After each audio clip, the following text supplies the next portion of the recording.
मराठा आरक्षणावरून जरांगे पाटील पुन्हा एकदा आक्रमक झालेत। यावेळी मराठा आरक्षण उपसमितीवर हल्लाबोल करत त्यांनी आतापर्यंत ज्यांच्यावर स्तुतीसुमनं उधळली त्या विखे पाटलांनाच लक्ष केलंय। विखे पाटलांनी अध्यक्षपदावरून नाव घालवलं अशी जहरी टीका जरांगे पाटील यांनी केलेली आहे। पाहूयात।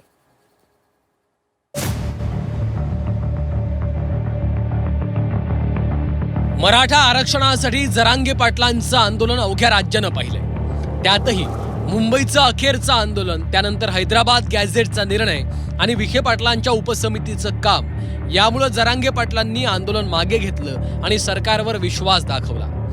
मात्र जरांगे आता पुन्हा सरकारवर नाराज आहेत। त्यांनी थेट विखे पाटलांना टार्गेट करत हल्लाबोल केला आहे। मराठा आरक्षण उपसमितीच बरखास्त करून टाका अशी थेट मागणी जरांगेंनी केली आहे। उपसमितीच्या अध्यक्षपदाचं नाव विखे पाटलांनी घालवलं असा थेट आरोपही जरांगेंनी केला। उपसमितीनं मराठा समाजाच्या सुखदुःखाकडे लक्ष द्यायचं असतं, मात्र त्यासाठी त्यांच्याकडे वेळच नाही असा आरोपही जरांगेंनी केला आहे। सगळे काळजी धरायचे, तुम्हाला जेवढ्या विभाग येतील सगळ्या विभागाच्या विद्यार्थ्यांनी ईडब्ल्यूएस मधून परीक्षा दिलेल्या आहेत। एसीबीसी तुम्ही दिलं, ईडब्ल्यूएस रद्द तुम्ही केलं, मग आता निवड झालेल्या विद्यार्थ्यांना घ्यायचं नाही, तुम्ही आधी संख्या पद निर्माण करा, तिकडे काय करायचं ते करा, पण त्या सगळ्या विद्यार्थ्यांना यांना घ्यावंच लागणार आहे। म्हणूनच आता मी सांगितलं की उपसमिती नेमकी करती काय? मराठ्यांच्या पोराचं वाटोळ करण्यासाठी उपसमिती आहे का मराठा समाजाच्या पोरांना मोठं करण्यासाठी? याचं उत्तर मुख्यमंत्र्यांनाच द्यावं लागणार आहे। नसता ती उपसमिती बरखास्त करून सेपरेट मंत्रालय आम्हाला स्थापन करून द्या। याबाबत विखे पाटलांनी मात्र सावध भूमिका घेतली आहे। मी अध्यक्ष राहिलंच पाहिजे असं काही नाहीये, मात्र आम्ही जे काम केलं त्याबाबतचा अहवाल जरांगेंना पाठवलाय असं विखे पाटलांनी म्हटलं।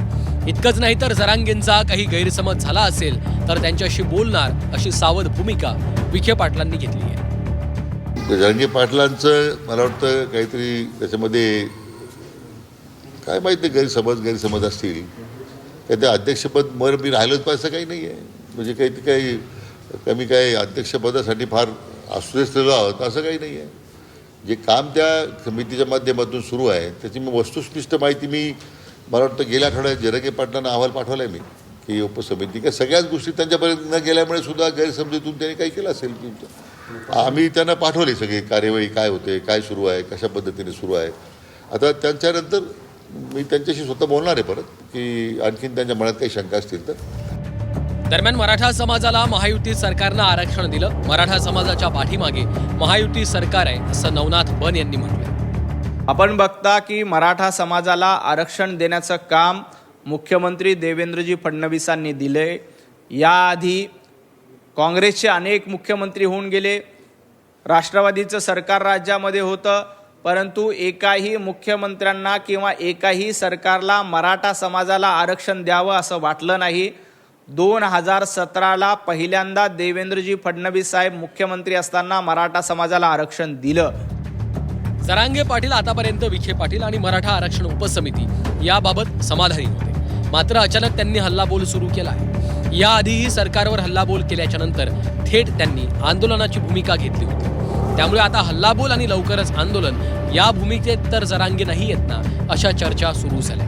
धाराशिवहून ज्ञानेश्वर पतंगेसह विशाल करोडे, छत्रपती संभाजीनगर, झी 24 तास।